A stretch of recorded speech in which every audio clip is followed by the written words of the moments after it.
Friends, இன்னைக்கு நம்ம என்ன பார்க்க போறோம்னா நிறைய பேர் கேட்டிருந்த ஒரு வீடியோ. அதாவது சில்க் த்ரெட் ஜுவல்லரிஸ் எப்படி செய்யணும்னு ஷேர் பண்ணுங்கன்னு நிறைய பேர் கேட்டிருந்தீங்க. இன்னைக்கு நம்ம அதான் பார்க்க போறோம்.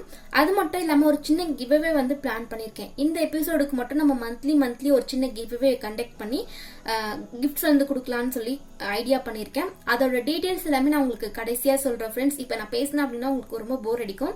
ஸோ இப்போ டைரக்டா வீடியோக்குள்ள போகலாம். இன்னைக்கு நான் பார்த்தீங்கன்னா ரொம்ப பேசிக்கான ஒரு ஜும்கா தான் செஞ்சு காமிக்க போறேன். இது எல்லாமே உங்களுக்கு முன்னாடி தெரியும் அப்படின்னா வீடியோவை ஸ்கிப் பண்ணிக்கோங்க, தெரியாதவங்க பாருங்க. இப்போ வாங்க ஸ்டெப் பை ஸ்டெப்பா பார்க்கலாம். இந்த சில்க் த்ரெட் ஜுவல்லரி செய்ய நமக்கு பேசிக்கா என்னென்ன திங்ஸ் தேவைப்படும், அதோட நேம்ஸ் எல்லாமே நான் தனியாக ஒரு வீடியோல ஷேர் பண்ணியிருக்கேன். சேனல் ஸ்டார்ட் பண்ணும்போது ஷேர் பண்ணது ஃப்ரெண்ட்ஸ். அதோட லிங்க் வேணா நான் கீழே கொடுக்குறேன், நீங்க செக் பண்ணி பார்த்துக்கோங்க. உங்களுக்கு அதோட நேம்ஸ் அதுக்கப்புறமா அதை பத்தி டீடைல்ஸ் தெரியாது அப்படின்னா செக் பண்ணி பாருங்க. கண்டிப்பா ஒரு சின்ன ஐடியா வச்சு உங்களுக்கு கிடைக்கும். இப்ப தேவையான பொருட்கள் ஒவ்வொன்றா பார்க்கலாம். சில்க் த்ரெட் நூல் எடுத்துக்கோங்க. நான் இன்னைக்கு பிளாக் கலர் யூஸ் பண்றேன். உங்களுக்கு எது பிடிக்குமோ நீங்க அதை வந்து யூஸ் பண்ணிக்கலாம். அதுக்கப்புறமா பேஸ், ஜும்கா பேஸ் நான் இன்னைக்கு இந்த சைஸ் எடுத்து வச்சிருக்கேன், 2 எடுத்துக்கோங்க. இது பாத்தீங்கன்னா ஹெட் கேப், நம்ம கம்பல்லாம் செஞ்சு முடிச்சதுக்கு அப்புறமா லாஸ்டா பினிஷ் பண்ணும்போது மேல வந்து அட்டாச் பண்றது. இது 2 எடுத்து வச்சிருக்கேன். அதுக்கப்புறமா பால் செயின், நான் இன்னைக்கு பிளாக் கலர் யூஸ் பண்றேன். அதாவது சில்க் த்ரெட் வந்து பிளாக் அப்படிங்கறதால கோல்டன் பால் செயின் வந்து யூஸ் பண்ண போறேன். கொஞ்சமா தான் தேவைப்படும். அதுக்கப்புறமா 4 கோல்டன் பீட்ஸ் வந்து இந்த மாதிரி எடுத்து வச்சுக்கோங்க. 2 ஜம்ப்ரிங் நம்ம அட்டாச் பண்ணும்போது கம்பல் பார்த்தீங்கன்னா கொஞ்சம் லாங்கா இருக்கும், அட்டாச் பண்ணனா கொஞ்சம் ஷார்ட்டா இருக்கும். ஸோ உங்களுக்கு தேவைப்பட்ட அட்டாச் பண்ணிக்கலாம். லாஸ்டா வந்து 2 ஹைபின் எடுத்து வச்சிருக்கேன், 2 ஹூக் வந்து எடுத்து வச்சிருக்கேன். அதுக்கப்புறமா இந்த சில்க் த்ரெட் செய்யற அந்த டூல்ஸ் எல்லாமே எடுத்து வச்சிருக்கேன். இது இல்லைனா கூட பரவாயில்ல, ஸ்டார்டிங்ல வந்து நம்ம கையில கூட செய்யலாம். இப்ப ஃபர்ஸ்ட் என்ன பண்ண போறோம்னா, அந்த ஜும்கா பேஸ்ல நம்ம நூல் வந்து வார் பண்ண போறோம். நம்ம சிங்கிளா பண்ணோம் அப்படின்னா டைம் ரொம்ப எடுக்கும். ஸோ அதுக்கு நம்ம என்ன பண்ண போறோம்னா ஒரு 25 டைம்ஸ் அந்த ரவுண்ட்ஸ் வந்து எடுத்து நம்ம அதை கட் பண்ணி யூஸ் பண்ண போறோம். நான் இன்னைக்கு நோட்ல உங்களுக்கு செஞ்சு காமிக்கிறேன் ரோல் எப்படி பண்றதுன்னு சொல்லி. இது இல்லாம உங்களுக்கு எதுல கம்ஃபர்டபுளா இருக்கும் நீங்க அது கூட யூஸ் பண்ணிக்கலாம். உங்களுக்கு எது கம்ஃபர்டபுளா இருக்கும் நீங்க அதுல செஞ்சுக்கோங்க. இந்த மாதிரி நோட் எடுத்துட்டு ஒரு கையில இந்த மாதிரி நூல் வந்து பிடிச்சுக்கோங்க. நம்ம சிங்கிளா தான் இந்த மாதிரி ரோல் பண்ண போறோம்.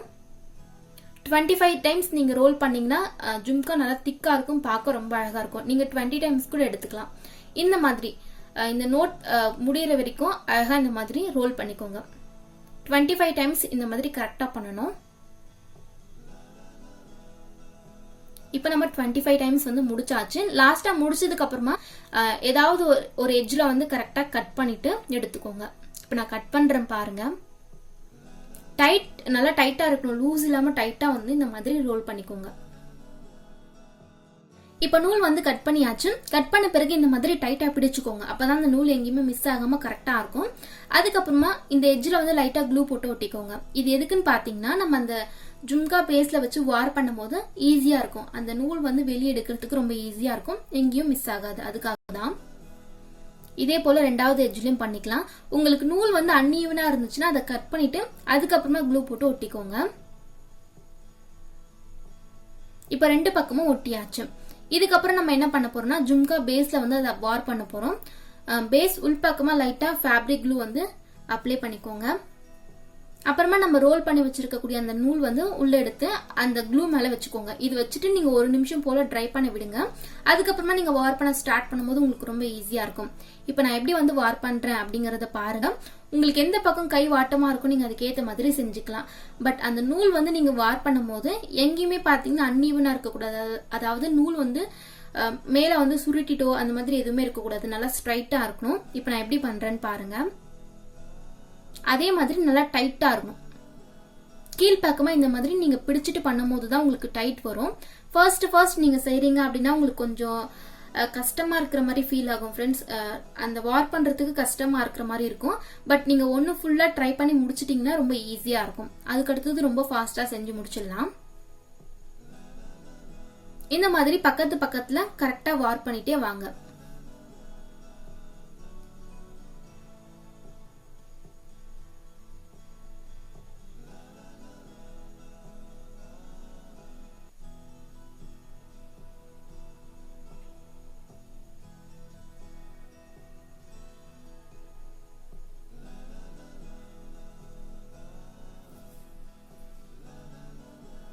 லூஸ் இல்லாம மேல வந்து சுருக்கங்கள் இல்லாம கரெக்டா ஸ்ட்ரைட்டா வந்து வார் பண்ணிக்கணும். அவ்வளவுதான்.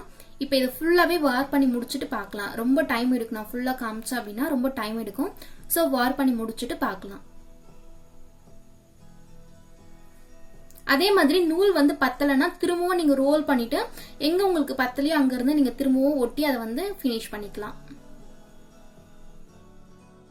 இப்போ பாருங்க எல்லாமே நம்ம ஃபினிஷ் பண்ணி முடிச்சாச்சு. எங்கேயுமே கேப் இல்லாமல் கரெக்டாக இந்த மாதிரி வார் பண்ணிக்கோங்க. லாஸ்ட்டாக ஃபினிஷ் பண்ணும் போது நீங்கள் அப்படியே வந்து எடுத்துடக்கூடாது. அதை வந்து க்ளூ போட்டு ஒட்டிட்டு அதுக்கப்புறமா எக்ஸ்ட்ரா இருக்க நூல் வந்து நம்ம கட் பண்ணி எடுத்துக்கலாம். இப்போ நான் எப்படி பண்ணுறேன்னு பாருங்க. இந்த ஸ்டெப் முடிச்சதுக்கு அப்புறமா நம்ம ஹூக் வந்து அட்டாச் பண்ணிட்டோம்னா நம்மளுடைய ஜும்கா வந்து ரெடி ஆயிடும். இந்த மாதிரி உள்பக்கமா கொஞ்சமா க்ளூ போட்டுட்டு அந்த நூலை வந்து ஒட்டிக்கோங்க. அதுக்கப்புறமா எக்ஸ்ட்ரா இருக்கிறத வந்து இந்த மாதிரி கட் பண்ணி எடுத்துலாம். எடுத்துட்டு எட்ஜில் பார்த்தீங்கன்னா கொஞ்சம் ஃபினிஷிங் இல்லாத மாதிரி இருக்கும், அங்கேயுமே க்ளூ போட்டு ஒட்டிடுங்க. அவ்வளோதான். இப்போ வார் பண்ணி முடிச்சாச்சு. இப்போ ஹூக் வந்து அட்டாச் பண்ணிக்கலாம். இப்போ ஒரு ஹை பின் எடுத்து அதில் ஒரு கோல்டன் பீட் வந்து அட்டாச் பண்ணிக்கோங்க. இப்போ இதுக்கு மேலே நம்ம வார் பண்ணி வச்சிருக்க அந்த ஜும்கா பேஸ் வந்து இன்சர்ட் பண்ணிக்கோங்க. அதுக்கு மேலே ஒரு சின்ன ஹெட் கேப் போட்டுக்கலாம். இப்போ நம்ம இதுக்கு மேலே ஒரு சின்ன கோல்டன் பீட் வந்து அட்டாச் பண்ண போகிறோம். இப்போ எல்லாமே வந்து இன்சர்ட் பண்ணியாச்சு.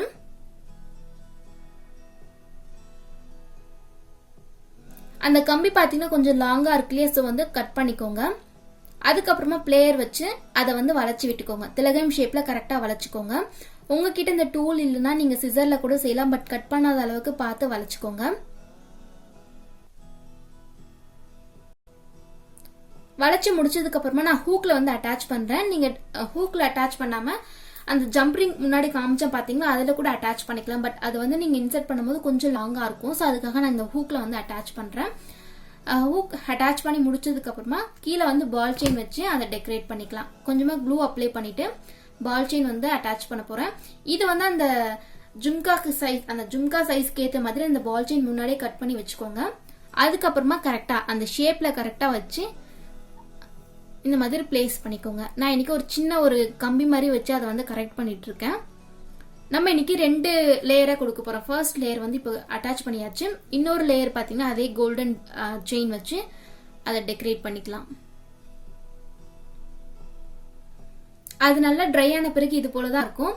ஒரு 1/2 hour போல நல்லா ட்ரை பண்ணிட்டு அதுக்கப்புறமா நீங்க வந்து இன்னும் கூட டெக்கரேட் பண்ணிக்கலாம். நான் இந்த மாதிரி கோல்டன் பீட் வந்து இதுல மேல வந்து ஒட்ட போறேன், இன்னும் பார்க்க அழகா இருக்கும்னு சொல்லி. இது வந்து ஆப்ஷனல் தான்.